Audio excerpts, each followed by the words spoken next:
many people have put this together. The leadership of Alice and especially Charles here at the ministry, the people of Kenya, you know, the people who make their contribution to the housing levy, their hard-earned money, they are the greatest transformers of our nation. They take the credit for what Jerusha is today, what Steve is, and all the good people who are here.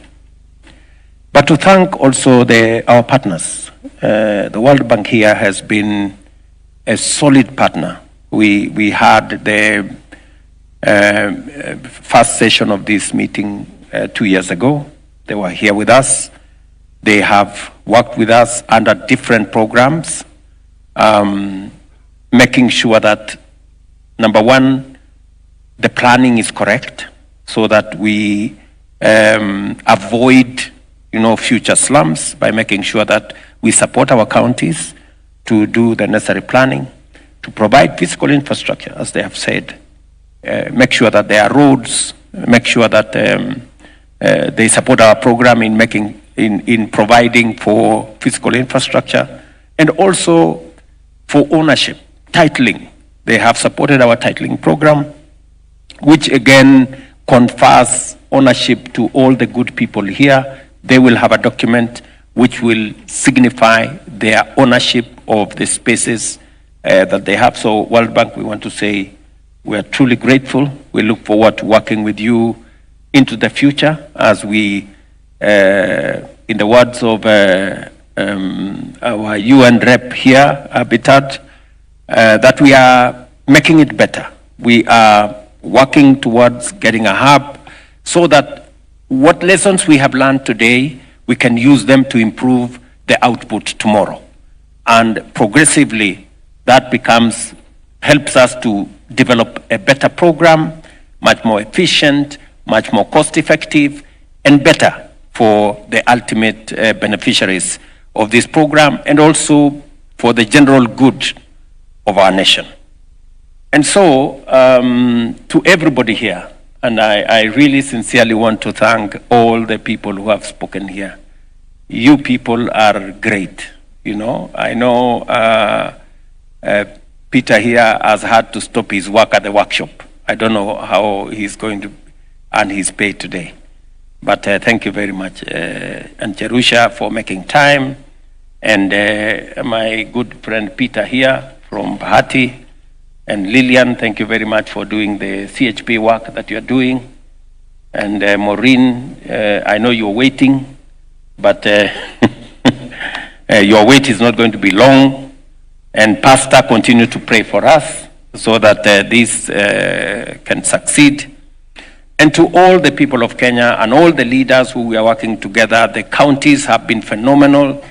My sister Susan and all the governors, you've been, helpful to the members of parliament who supported this program. They passed the legislation, they interrogated the program, they provide oversight, they make sure that we spend the money well. The committee and all the members of parliament, I really want to very sincerely thank them. And all the contractors, the Juakali people and the people who support this program. One strange thing about this program, and forgive me if I have taken too long to talk about this program, just forgive me, I am passionate about this. We can have this conversation for another 3 hours. I will be home with it. But to thank all the contractors, I was saying one major thing about this affordable housing and all the markets we are building, and for your information, we're not just thinking about our men in uniform, we are thinking about all the other contributors in this space. We're also thinking about our boys and girls, our sons and daughters in universities, TVETs, Kenya Medical Training colleges. We are building spaces for 177,000 young people in our TVETs, our colleges, our universities, because we also recognize that some of our sons and daughters in these institutions live in conditions that are not good. And that is why we have a program to do hostels for them. They will be able to pay maybe the same amount they are paying in the informal settlements where they are staying at the moment, but they will now be in very decent shelter. The thing I was saying is, the most strange thing is, none of the contractors in this space comes from outside Kenya. All the contractors doing our affordable housing today are Kenyan contractors. I mean, it's phenomenal. You know, you would expect that you have big Chinese companies or some other companies from elsewhere. This affordable housing is being built by Kenyan contractors. And a very big thank you and congratulations to them. And to sum it up is to say that going into the future, as I said, we have a pipeline of 700,000 housing units that is already where we have identified land. We are designing, we are working on improving from what we have today, learning what different configurations of housing that would make much more sense to more Kenyans. We're getting feedback from people like Cherusha and others who are living there. What is it that we can do better? And working with the UN, as they have said, doing a lab where we can, you know, get more info, do more research, do a lot more R&D so that we can better deliver on this project. I just want to commit to the people of Kenya that we will make this program transparent. No public resources will be lost in this program. We will make it efficient.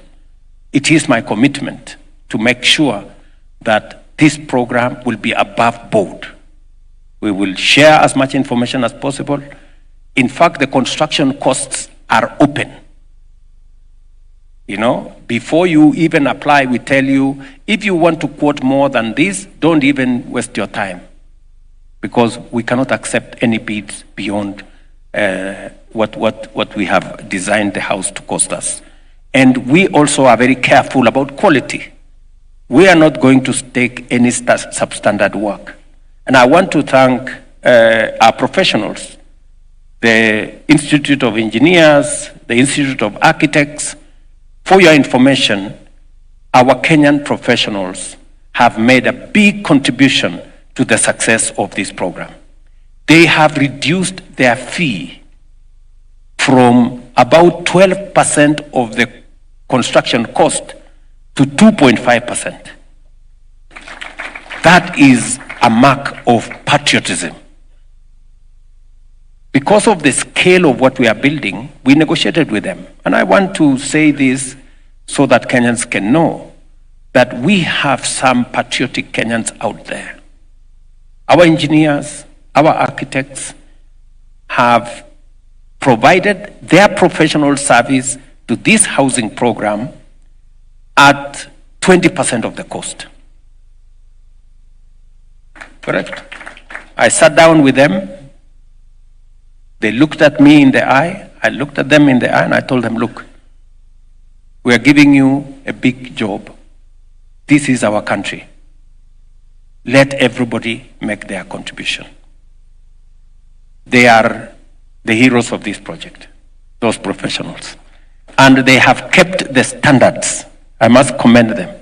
They have kept the standards. And I want to tell them to continue making sure that the standards are high and we are not building anything that is substandard. And to finally tell the people of Kenya of my commitment, I will not allow anybody to define me in terms of time and terms and elections. No. This project is not about how many terms you serve or how many which elections come this way or that way. I want leadership in Kenya to be defined by how much impact we are making, how much transformation we are undertaking, and how good a foundation we are laying for generations to come. That is what Kenya should be defined. That is how leadership should be defined in Kenya. It's not how long you serve. It is not, all about those things. Is about how much of a difference are you making? How much of an impact are you making? How much transformation are we undertaking? And how solid a foundation are we building? Not for tomorrow, not for the next election, but for the next generation. That is my focus, and I want to encourage all of us as leaders to focus about the future. We have wasted a lot of time. We have wasted eternity chasing the next election, chasing the next most popular thing, and in the process, our country has suffered. We are going to change that trajectory by God's grace, and this country is going to go places. I am very happy to preside over the transformation of our country, and I want to encourage us to be part and parcel of this transformation. Asante sana, God bless you, and I wish you well. Thank you so much, Your Excellency. I also want to take this chance to thank the